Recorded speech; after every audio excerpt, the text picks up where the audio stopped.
దేశ చరిత్రలోనే ఎన్నడూ లేని రీతిలో రాహుల్ గాంధీ గారి ఆదేశాల మేరకు పెద్దలు ముఖ్యమంత్రిగా రేవంత్ రెడ్డి గారు పగ్గాలు చేపట్టిన తర్వాత దేశ ప్రజల్లో ముఖ్యంగా మన తెలంగాణ రాష్ట్రంలో రాజకీయ సామాజిక ఆర్థిక అదేవిధంగా స్థితిగతులను మరి జనగణనతో పాటు చేపట్టాలని చెప్పి ప్రతిష్టాత్మకంగా చేపట్టిన ఈ కార్యక్రమం 50 రోజుల్లో కేవలం 50 రోజుల్లోనే 1,00,000కు పైగా అధికారులను నియమించి మరి రాష్ట్ర జనగణన చేపట్టడం జరిగింది.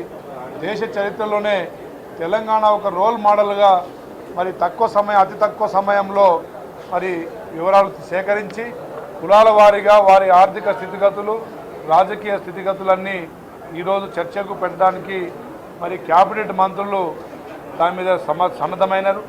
మరి అలాంటి పరిస్థితులలో ప్రజాస్వామికంగా అందరికీ చర్చలో పాల్గొనే విధంగా మరి సభాపతి మరి సమయం ఇస్తామని చెప్పినా మరి రాజకీయంగా ప్రతిపక్షాలు దాన్ని రాజకీయ రాద్ధాంతం చేయడంలో వారి రాజకీయ అవివేకానికి నిదర్శనం అని చెప్పి తెలియజేస్తూ ఉన్నా.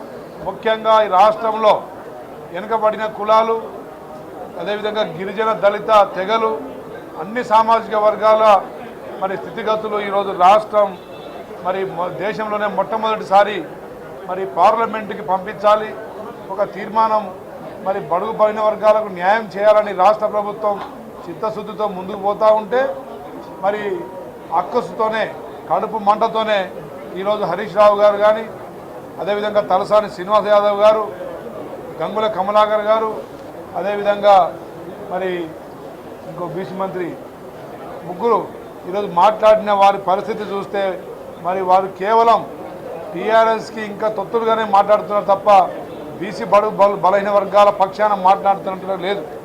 ఎందుకంటే గత 10 సంవత్సరాల క్రితం సమగ్ర కుటుంబ సర్వే నిర్వహించారు. ఆ సర్వే వివరాలు ఎక్కడ ఈరోజు మరి దొరకని పరిస్థితి.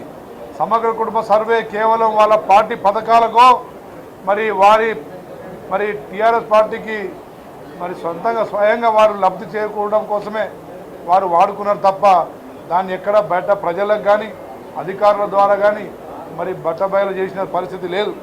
అదేవిధంగా ఇంతకుముందు మిత్రులు మాట్లాడినట్టు బీసీలకు గత 5-10 సంవత్సరాల్లో అన్ని సామాజిక వర్గాలని మోసం చేసి మరి ఇప్పుడు మొసలి కన్నులు కార్చే మరి కుట్రలు చేస్తూ ఉన్నారు. తెలంగాణ ప్రజలు దాన్ని నమ్మరని చెప్పేసి వారు ఇప్పటికైనా బుద్ధి తెచ్చుకోవాలి. బీసీ బడుగు బలైన వర్గాల పక్షాన కాంగ్రెస్ పార్టీ తీసుకుంటున్న నిర్ణయానికి మరి మద్దతు పలకాలి.